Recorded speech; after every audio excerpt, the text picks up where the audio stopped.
L'énergie nucléaire est de retour et cette fois, elle n'éclaire pas les villes, elle alimente l'intelligence artificielle.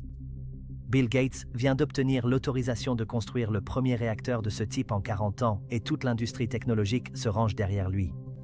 Voici pourquoi. Le 4 mars 2026, la Commission de réglementation nucléaire des États-Unis a fait quelque chose qu'elle n'avait pas fait depuis près d'une décennie. Elle a approuvé la construction d'un tout nouveau réacteur nucléaire. Ce n'est pas une réplique des anciens modèles de la guerre froide. Ce n'est pas non plus une rustine sur une centrale vieillissante. C'est quelque chose de complètement nouveau. Cela s'appelle le réacteur Natrium. Il a été conçu par une entreprise appelée TerraPower, cofondée par Bill Gates, et il ne fonctionne en rien comme les centrales nucléaires que vous connaissez. La plupart des centrales nucléaires sont des machines à une seule vitesse. Elles produisent une quantité fixe d'énergie en permanence, indéfiniment. On ne peut pas augmenter leur puissance. On ne peut pas non plus la diminuer. C'est comme une voiture sans accélérateur, toujours à plein régime. Le réacteur Natrium est différent. Il utilise du sodium liquide pour refroidir le réacteur au lieu de l'eau, ce qui signifie qu'il n'y a aucun risque du type de fusion qui s'est produit à Tchernobyl ou Fukushima. Et il associe le réacteur à d'immenses réservoirs de sel fondu qui agissent comme une batterie thermique. Lorsque le réseau a besoin de plus d'énergie, il puise dans les réservoirs et peut atteindre 500 MW. Lorsque la demande baisse, il stocke la chaleur et redescend à 345 MW. Une centrale nucléaire qui se comporte comme une batterie rechargeable. Pour ceux qui la construisent, cette flexibilité change tout. Le site se trouve à Kemmerer, dans le Wyoming, une petite ville minière du charbon qui perd lentement son économie énergétique depuis des années. TerraPower l'a choisi délibérément. La communauté comprend le travail dans le secteur de l'énergie.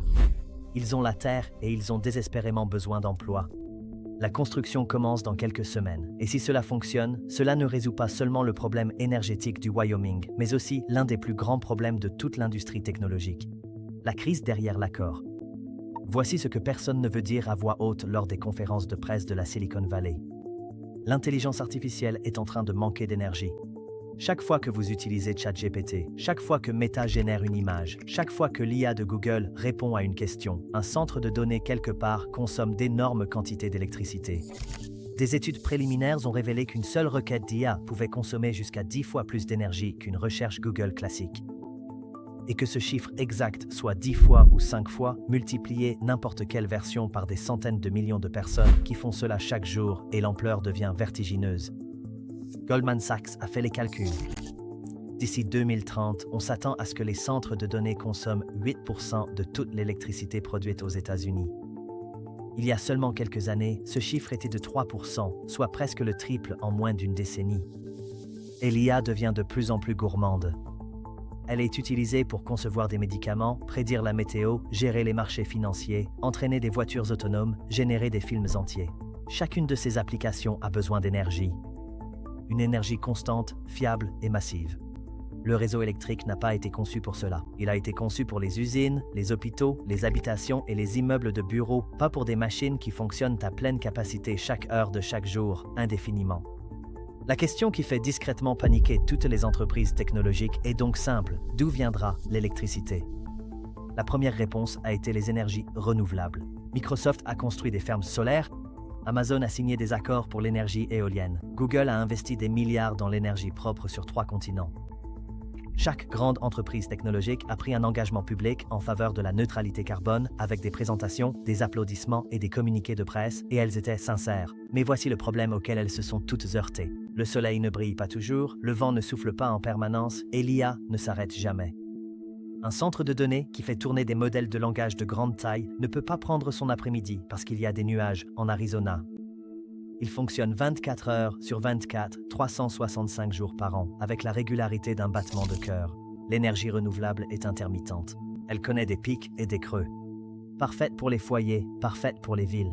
Mais pour une machine qui exige une alimentation constante, massive et ininterrompue, cela ne suffit pas. Ce dont l'IA a réellement besoin, c'est d'une énergie toujours disponible, toujours stable et toujours colossale. Et les entreprises technologiques, après des années à essayer de faire fonctionner les énergies renouvelables à l'échelle dont elles avaient besoin, sont arrivées discrètement à la même conclusion. Le nucléaire, propre, constant, une production colossale. Aucune émission de carbone. Fonctionne quelles que soient les conditions météorologiques. La seule source d'énergie sur la planète qui coche toutes les cases. Une fois cette conclusion atteinte, les décisions se sont enchaînées rapidement. En janvier 2026, Meta, Facebook, Instagram, WhatsApp ont signé un accord avec TerraPower pour jusqu'à 8 réacteurs Natrium. Mais cela n'était qu'une partie d'une seule annonce qui totalisait 6,6 gigawatts d'énergie nucléaire répartie entre 3 entreprises différentes. Pour comprendre l'ampleur de cela, les États-Unis disposent actuellement d'environ 90 réacteurs nucléaires en fonctionnement, construits sur plusieurs décennies. Meta essaie d'ajouter une part significative de nouvelles capacités nucléaires pour sa propre infrastructure d'IA en seulement quelques années. La raison, leur engagement zéro émission nette. Chaque unité d'énergie consommée par Meta doit être compensée par de l'énergie propre, et à l'échelle à laquelle ils construisent, le solaire et l'éolien seuls ne suffisent tout simplement pas. Le nucléaire, oui, et Meta n'a pas été le premier.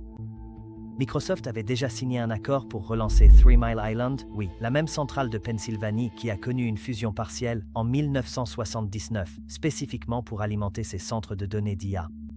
Google a signé des accords avec une entreprise qui construit de petits réacteurs modulaires.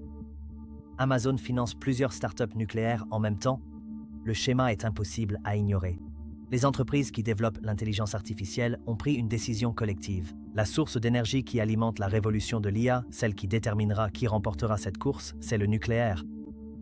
Tout ce qui manquait, c'était que quelqu'un obtienne réellement l'autorisation d'en construire un. Ce qui nous ramène au Wyoming. Obtenir l'autorisation de construire un réacteur nucléaire aux États-Unis n'a rien à voir avec l'obtention d'un permis de construire pour un centre commercial.